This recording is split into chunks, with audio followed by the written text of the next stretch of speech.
there's this idea in Jungian psychology called the circumambulation. And Jung had this idea that you had a potential future self, which would be in potential everything that you could be. And that it manifests itself moment to moment in your present life by making you interested in things. And the things that you're interested in are the things that would guide you along the path that would lead you to maximal development.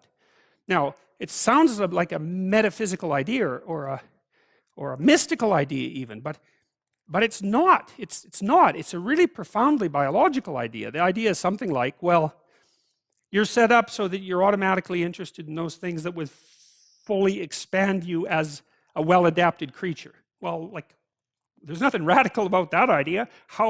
What else could possibly be the case? Unless there's something fundamentally flawed about you, that is what the situation would be. It's kind of interesting to think about how that would be manifest moment to moment, but the idea is something like, well, your interest is captured by those things that lead you down the path of development. Well, that better be the case. Okay, so that's fine. And so there's some utility in pursuing those things that you're interested in. That's the call to adventure, let's say. So, and the call to adventure takes you all sorts of places. Now, the problem with the call to adventure is, like, what the hell do you know? You might be interested in things that are kind of warped and bent. And often it's the case that when new parts of people manifest themselves and grip their interests, say, they do it very badly and shoddily. And so you stumble around like an idiot when you try to do something new. That's why the fool is the precursor to the savior from the symbolic perspectives, because you have to be a fool before you can be a master. And if you're not willing to be a fool, then you can't be a master. So you're going to, it's an error-ridden process. And that's also laid out in the Old Testament stories, because the first thing that happens to all these patriarchal figures when God kicks them out of their father's house when they're like 84 is that they run into all sorts of trouble, and some of it's social and some of it's natural and some of it's a consequence of their own moral inadequacy. So they're fools. But the thing that's so interesting is that despite the fact that they're fools, they're still supposed to go on the adventure, and that they're capable of learning enough as a consequence of moving forward on the adventure so that they straighten themselves out across time.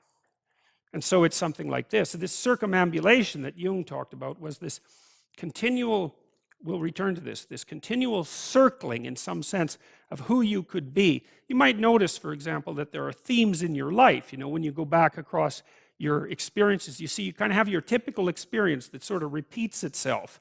And there might be variation on it, like a musical theme, but it's like you're circling yourself and getting closer to yourself as you move across time. That's the circumambulation. Now, you remember that for a sec, because we'll go back to it. Okay, so imagine that something glimmers before you. It's an interest that's dawning, and you decide, well, first of all, you're paralyzed. You think, well, how do I know if I should pursue that? It's probably a stupid idea. And the proper response to that is, you're right, it probably is a stupid idea, because almost all ideas are stupid. And so the probability that as you move forward on your adventure that you're going to get it right the first time is zero. It's just not going to happen. And so then you might think, well, maybe I'll just wait around until I get the right idea, and which people do, right? So they're like 40-year-old, 13-year-olds, which is not a good idea.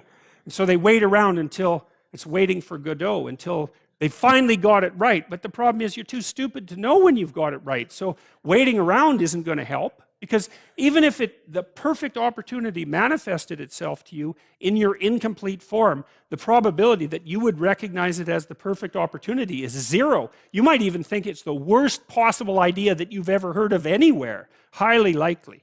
Highly likely. So you have, Nietzsche called that a will to stupidity, which I really liked. So, because he thought of stupidity as being, you know, you have to take it into account fundamentally and work with it. And so you can take these tentative steps on your pathway to destiny, and you can assume that you're going to do it badly. And that's really useful, because you don't have to beat yourself up. It's pretty easy to do it badly. But the thing is, it's way better to do it badly than not to do it at all. And that's the continual message that echoes through these historical stories in Genesis. It's like, these are flawed people. They should have got the hell out of their house way before they did. And they go out and they stumble around in tyranny and famine and self-betrayal. And and violence, but it's a hell of a lot better than just rotting away at home. And that's great, so that's good. And so why is that? Well, okay, so you start your path and you think that you're heading, towards your star.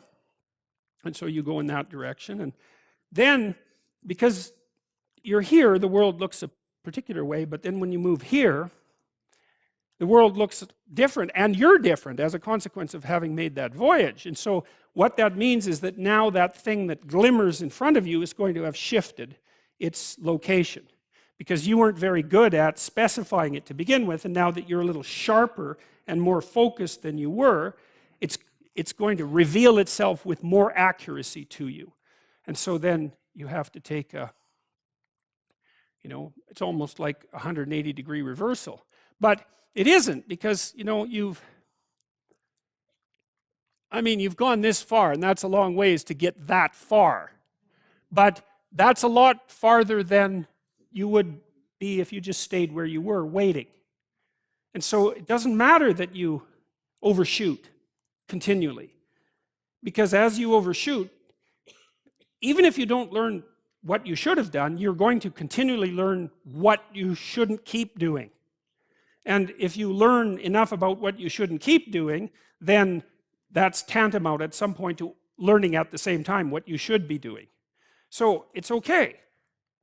So it's like this. Now, what's cool about it, though, I think, is that as you progress, the degree of overshooting starts to decline, right? And that we know that there's nothing hypothetical about that. As you learn a new skill, like even to play a song on the piano, for example, you overshoot madly. You're making all sorts of mistakes to begin with, and then the mistakes, they disappear. There's a great TED talk, I think it was, about this guy set up a really advanced computational recording system in his home and recorded every single utterance his young child made while learning to speak. And then he put together the child's attempts to say certain phonemes and put them in a list, and you can hear the child deviating madly to begin with, and then after hundreds and hundreds of repetitions, just zeroing right in on the exact phoneme. So, you might not know this, but when kids babble, because they start babbling when they're quite young, they babble every human phoneme, including all sorts of phonemes that adults can't say. And then they die into their language, so that after they learn, say, English, then there's all sorts of phonemes they can no longer hear or pronounce. But to begin with, it's all there, which is really quite interesting. But so as they learn a particular language, they zero in on the proper way to pronounce that, and their errors minimize. And every time you learn something, that's how it is. And that's really useful to know, too, because it means that it's okay to wander around stupidly before you fix your destination. Now, you see that echoed in Exodus, right? Because what happens is that the Egyptians, or the Hebrews, escape a tyranny, which is kind of whatever you do personally and psychologically when you escape from your previous set of stupidly held and ignorant and stubborn axioms. It's like, away from that tyranny. It's like, great, I freed myself from that. Well, then what?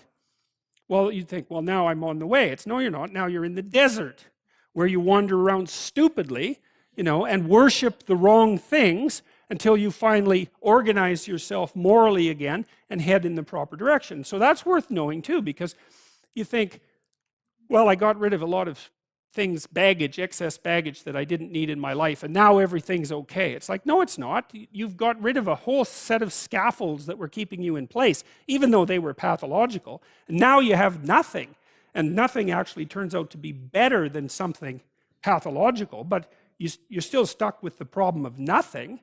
And that's exactly why Exodus is structured the way that it is. It's that you escape from a tyranny. It's, hooray, we're no longer slaves. Yeah, well, now you're nihilistic and lost. It's not necessarily an improvement. But it is it's also useful to know that, because you can also be deluded into the idea that, imagine that you're trying to become enlightened, which might mean to turn all those parts of you on that could be turned on. You think, well, that's just a linear pathway uphill. It's just from one success to another. No, it's not. It's like, here you are, and you're not doing too badly, and the first step is a complete bloody catastrophe. It's worse. and then maybe you can pull yourself together and you hit a new plateau, and then that crumbles and shakes, and bang, it's worse again. And so, because part of the reason that people don't become enlightened is because it's punctuated by intermittent deserts, essentially, by intermittent catastrophes. And if you don't know that, well, then you're basically screwed, because you go ahead on your movement forward and you collapse and you think, well, that didn't work, I collapsed. It's like, no, that's par for the course. It's not indication that you failed, it's just indication that it's really hard. And that when you learn something, you also unlearn something. And the thing you unlearned is probably useful, and unlearning it actually is painful. You know, let's say if you have to get out of a bad relationship. It's like there isn't any relationship that's 100% bad. And so when you jump out of it, well, maybe you're in better shape, but you're still lonesome and disoriented, and you don't know what your past was, and you don't know what your present is, and you don't know what your future is. That's why people stay with the devil they know instead of, you know, looking for the devil they don't know. So anyways, the fact that you're full of faults doesn't mean you have to stop. And thank God for that. That's a really useful thing. And the fact that you're full of faults doesn't mean that you can't learn. And so you can posit an ideal, and you're going to be wrong about it, but it doesn't matter, because what you're right about is positing the ideal and moving towards it. If the actual ideal isn't conceptualized perfectly, well, first, surprise, surprise, because like, what are you going to do that's perfect? So it doesn't matter that it's imperfect. It just matters that you do it and that you move forward. So that's really positive news as far as I'm concerned, because you can actually do that, right? You can do it badly. Anyone can do that. So that's useful. Okay, so like if you were an efficient person, you would have just done that. But you're not. But who cares? You know, you still end up in the same place. And maybe the trip is even more interesting. Who knows? Probably too interesting.